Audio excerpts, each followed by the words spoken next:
বাংলাদেশের চিকিৎসা সেবা বিশ্বের অনেক উন্নত দেশের তুলনায় এগিয়ে আছে স্বাস্থ্যমন্ত্রী। চান্দিনা কুমিল্লা প্রতিনিধি সোহেল রানার পাঠানো তথ্য ও চিত্র প্রতিবেদনে বিস্তারিত। স্বাস্থ্য ও পরিবার কল্যাণমন্ত্রী ডাক্তার সামন্ত লাল সেন বলেছেন, চিকিৎসা সেবায় চিকিৎসকদের পাশাপাশি জনপ্রতিনিধিদের আরো বেশি সচেতন হতে হবে। কোনো চিকিৎসার উপর হামলা যেমন আমি মেনে নিব না, তেমনি চিকিৎসায় কোনো প্রকার অবহেলা করলে সেটা আমি মেনে নিতে পারবো না।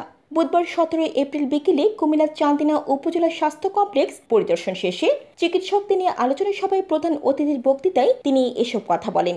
স্বাস্থ্যমন্ত্রী বলেন, গত মঙ্গলবার 16 এপ্রিল চট্টগ্রামের পটিয়ায় চিকিৎসকদের উপর হামলার ঘটনায় দুঃখ প্রকাশ করে চিকিৎসা কাজে চিকিৎসকদের আরো বেশি মনোযোগী ও আন্তরিক হওয়ার পরামর্শ দেন। মন্ত্রী বলেন, চিকিৎসকদের যেমন সুরক্ষা দেওয়ার দায়িত্ব আমার, আবার রোগীদের সুরক্ষা দেওয়ার দায়িত্ব আমার। যদি কোনো চিকিৎসকের বিরুদ্ধে পেশাগত দায়িত্ব অবহেলার প্রমাণ পাওয়া যায়, তার বিরুদ্ধে কঠোর ব্যবস্থা গ্রহণ করা হবে। তিনি আরো বলেন, বাংলাদেশের চিকিৎসা সেবা বিশ্বের অনেক উন্নত দেশের তুলনায় এগিয়ে আছে। বাংলাদেশের চিকিৎসা সেবা নিয়ে সম্প্রতি ভুটানের রাজা জিগমে খেসার নামগেল ওয়াংচুক ভূয়সী প্রশংসা করেন। ভুটান রাজার আমন্ত্রণে বাংলাদেশ সরকার ভুটানে বার্ন হাসপাতাল করার চুক্তি স্বাক্ষর করেছেন।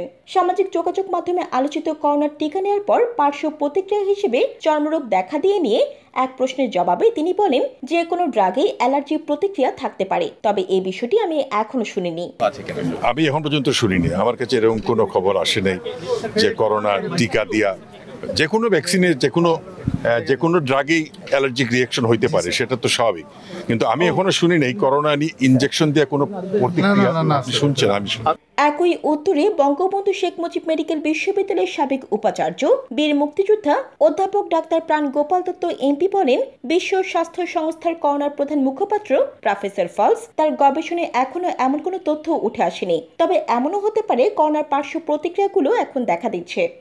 সেটা হলো, এটা আপনারা সোশ্যাল মিডিয়াতে দেখেছেন, এ পর্যন্ত করোনার যে একজন মেন মুখপাত্র ছিলেন প্রফেসর ফলসি আমেরিকার, সেখান থেকে কোনো গবেষণার তথ্য বের হয়নি যে এটা অ্যালার্জিক রিয়াকশন করে। এটা তো এমনও হতে পারে করোনার সাইড এফেক্টগুলো এখন দেখতেছে মানুষ। করোনার সময় যে পালমোনারি ফাইব্রোসিস হয়েছিল, শ্বাসকষ্ট হয়েছিল, সেগুলি এখন অ্যাগ্রাভেট হচ্ছে।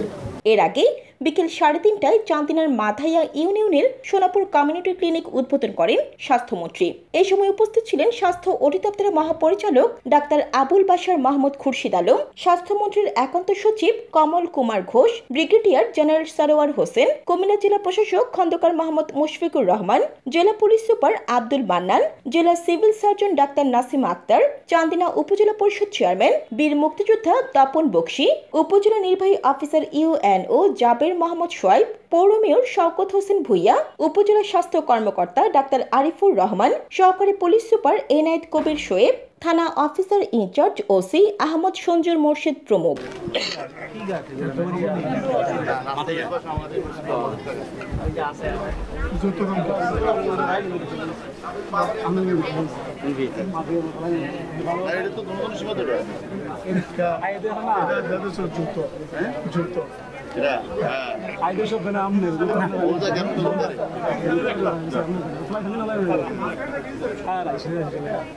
ঠিক আছে।